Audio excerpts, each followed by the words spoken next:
এ পর্যায়ে সমাপনী বক্তব্য নিয়ে আসছেন জনাব advocate Mustafa Jamal Bhuiyan, chairman pan Islamic movement Bangladesh. জনাব Mustafa Jamal Bhuiyan, advocate, Bangladesh supreme court.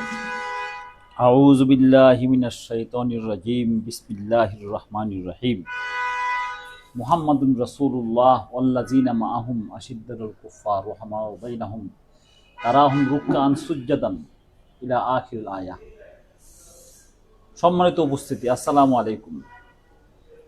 আজকের এই হাজরানে মজলিসের সামনে হা ভোটের পক্ষে যুক্তি সমূহ তুলে ধরা হবে। আমরা কি জন্য হা ভোটের পক্ষে ক্যাম্পেইন করতেছি? হা ভোট হলো মুসলিম এই পূর্ব ভারতের মুসলমানদের অস্তিত্বের গ্যারান্টর। এই ভূখণ্ডে 1205 সালে 1204 অথবা 5 সালে যখন ইখতিয়ার উদ্দিন মোহাম্মদ বখতিয়ার খিলজি ইসলামী শাসনের অধীনে নিয়ে আসে, তখন থেকে এই দেশের মুসলমানদের অস্তিত্বর সাথে হিন্দুত্ববাদের অস্তিত্বের একটা সাংঘর্ষিক দ্বন্দ্বের রূপ নেই। 1204 সালে এই ভূখণ্ড ইসলামী এবং মুসলিম শাসনের অধীনে আসার পর প্রায় 200 বৎসর পর রাজা গণেশ সুযোগ পেয়ে ইলিয়াস শাহী রাজবংশকে উৎখাত করে হিন্দু শাহী রাজবংশ প্রতিষ্ঠা করেন। তো এই ভূখণ্ডের মুসলমানদের দ্বন্দ্ব হলো হিন্দুইজম ভার্সাস মুসলমানদের অস্তিত্ব। এই অস্তিত্বের লড়াইয়ে এই ভূখণ্ডে মুসলমানদের 5টা বড় ধরনের বিজয় অর্জিত হয়েছে। প্রথম হলো 1204, দ্বিতীয় বিজয় হলো 1415 সালে যখন রাজা গণেশ মুসলিম ইলিয়াস শাহী রাজবংশীকে উৎখাত করে হিন্দু রাজত্ব প্রতিষ্ঠা করেছিলেন। তখন দরবেশ নূর কুতুবে আলম রাহিমাহুল্লাহ তাআলা উনি জৌনপুরের সার্কি রাজবংশের ইব্রাহিম সার্কিকে আহ্বান করে আবার মুসলিম রাজত্ব, তখন আবার সংকট। 1415 সাল থেকে 1757 সাল পর্যন্ত মুসলমানদের অস্তিত্বের নিয়ে কোনো ছিনিমিনি খেলা হয় নাই।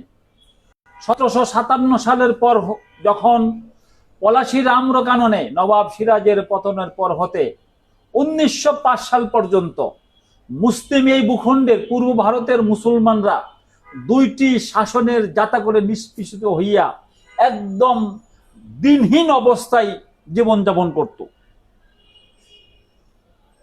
1905 সালে বঙ্গ এবং আসাম প্রদেশ গঠনের মাধ্যমে পূর্ব ভারতের মুসলমানদের এই হিন্দুত্ববাদী শক্তির নিষ্পেষণ হতে মুক্তির একটা উপায় খুঁজে পেল। এই হলো মুসলমান এবং হিন্দুত্ববাদীর লড়াইয়ের 3য় বিজয়।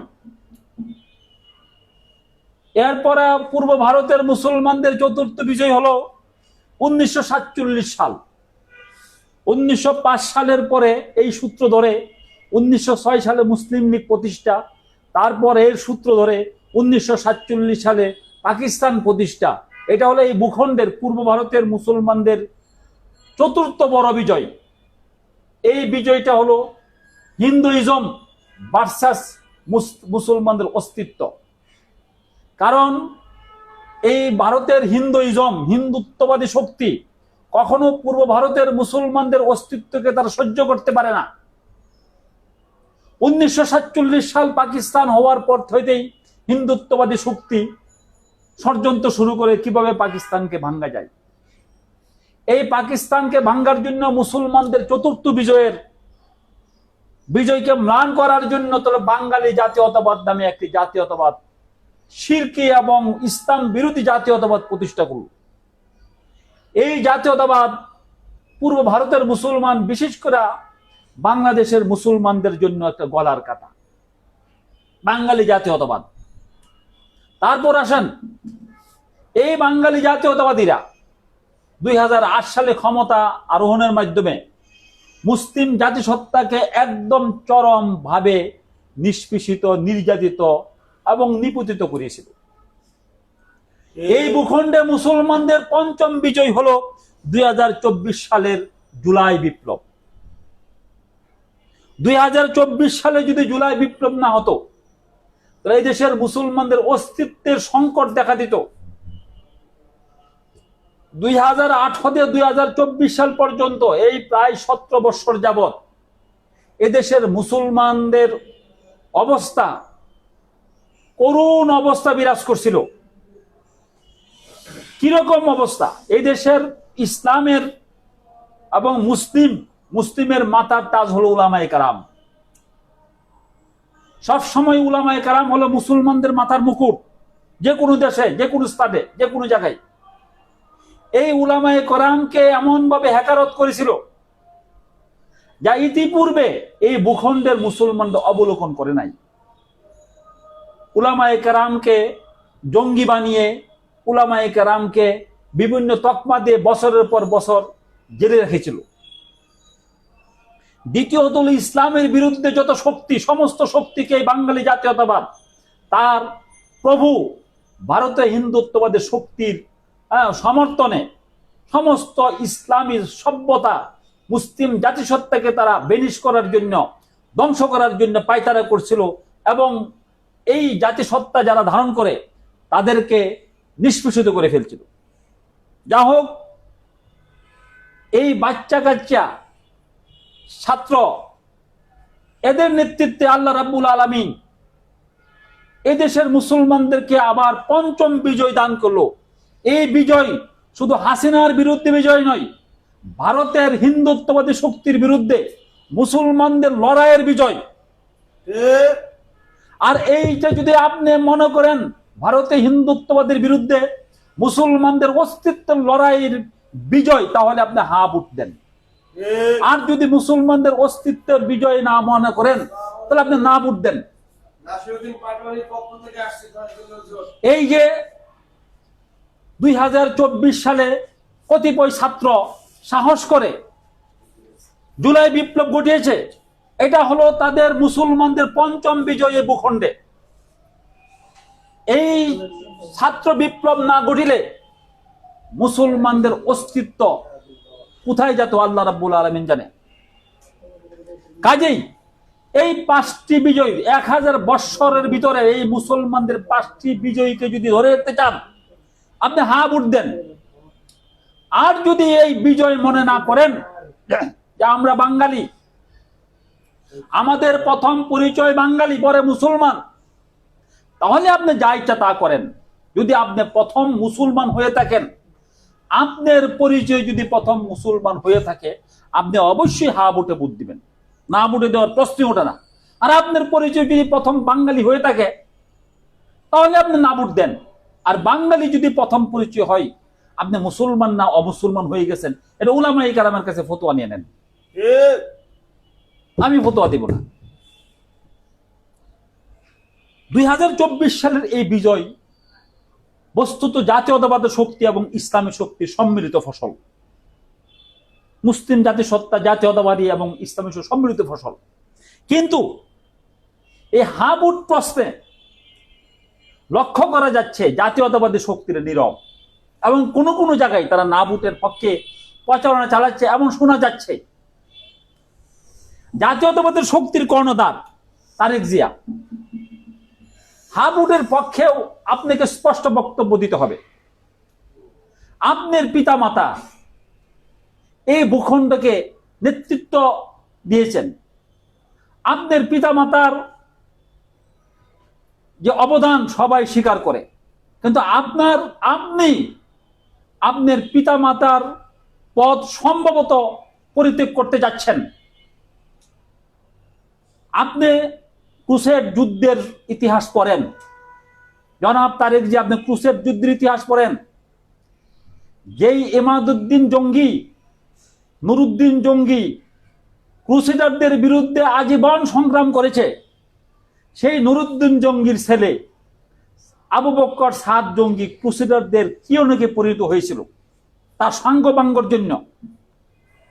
আপনার পিতা, আপনার মাতা আজীবন ভারত বিরোধী এবং এদেশের স্বাধীনতা সার্বভৌমত্বের জন্য চেষ্টা করেছেন, এবং তাদেরকে মৃত্যুর জন্য ভারত দায়ী। আপনি কিভাবে জানি শত্রুদের সাথে আপনি আপোষ করেন? এটা বোধগম্য নয়। আপনি যদি আপনার পিতা মাতার পথ অনুসরণ না করেন, আপনার পিতা মাতার নকশা কদম যদি আপনি না চলেন, আপনার ভাগ্য আবু বক্কর সাদ জঙ্গির মতো হবে। আপনি লিখে রাখেন। তো আমাদের দরকার এই দেশের মুসলমানদের অস্তিত্বের জন্য হ্যাঁ ভোটের ভোট দেওয়া এবং এর পক্ষে প্রচারণা চালানো। না ভোট হলে কি হবে? না ভোট হলে এদেশের মুসলমানদের অস্তিত্ব প্রথম দাপে শেষ হয়ে যাবে। 1905 সালের পূর্বে যেরকম ভাবে ক্যালকাটার হিন্দু জমিদাররা পূর্ববঙ্গের মুসলমানদেরকে শোষণ করত, পূর্ববঙ্গের ব্যবসা বাণিজ্যকে একচিটিয়াভাবে তারা নিয়ন্ত্রণ করত, ঠিক আমরা 2008 সালের পরে দেখি 8 সাল থেকে 24 সাল পর্যন্ত এদেশের সমস্ত কিছুর নিয়ন্ত্রণে ছিল ভারতের হিন্দুত্ববাদী শক্তি। যদি না ভোটে দেন তাহলে আপনি হিন্দুত্ববাদী শক্তির আপনি আমন্ত্রণ জানাচ্ছেন। হ্যাঁ ভোটে দিলে আপনি মুসলমানদের অস্তিত্বের জন্য সহায়ক শক্তি। 2008 সালের পরে আমরা দেখতে পাই এদেশের অধিকাংশ প্রশাসনিক পদে একটা বিশেষ ধর্মীয় গোষ্ঠীকে পদায়ন করতে, যাদের সংখ্যা মাত্র 5%, সেখানে তাদেরকে পদায়ন করেছে 20%। তো আমাদের জন্য কি করা উচিত? বাংলাদেশের মুসলমানদের সিদ্ধান্ত নেন। আপনারা ভোট কোথায় দিবেন, দানের শীষ দিবেন না দাড়ি পাল্লাই দিবেন না রিক্সায় দিবেন, আপনাদের ব্যাপার। কিন্তু হ্যাঁ ভোটের পক্ষে আপনাকে ভোট দিতেই হবে। যারা হ্যাঁ ভোটের বিরুদ্ধে অবস্থান নিচ্ছে তাদেরকে আইনের আওতায় আনা হোক, এবং যারা হ্যাঁ ভোটের প্রশ্নে নীরব তাদেরকে আপনারা বর্জন করুন। নীরবতা মৌনীতির লক্ষণ। আপনি হ্যাঁ ভোটের প্রশ্নে নীরব মানে না ভোটের পক্ষে আপনি সম্মতি দিচ্ছেন, স্পষ্ট করতে হবে। স্পষ্ট না করলে ধরে নেব আপনারা হিন্দুত্ববাদী শক্তির আমন্ত্রণকারী একটি দলে পরিণত হতে যাচ্ছেন। কাজেই যে কোনো প্রার্থী, বিএনপি বলেন, জামাত বলেন, অন্যান্য পার্টি বলেন, কোনো প্রার্থী যদি সরাসরি হ্যাঁ ভোটের পক্ষে অবস্থান না নেই তাকে ভোট দিবেন না। মুসলমান হিসাবে আপনারা তাকে ভোট দিবেন না। মুসলমানদের অস্তিত্বের জন্য তাকে ভোট দিবেন না। কারণ আপনার পরবর্তী প্রজন্ম, আপনার আজকের ভোটের সাথে আপনার পরবর্তী প্রজন্মের অস্তিত্বের সম্পর্ক রয়েছে। আপনি ভাববেন না যে আপনি না ভোট দিলে কি হবে। আপনি পরবর্তী প্রজন্মের বদদুয়ার ভাগী হবেন, অভিশাপের ভাগী হবেন। কাজেই মুসলমানদের বিজয় অব্যাহত রাখার জন্য হ্যাঁ ভোটেই ভোট দিতে হবে।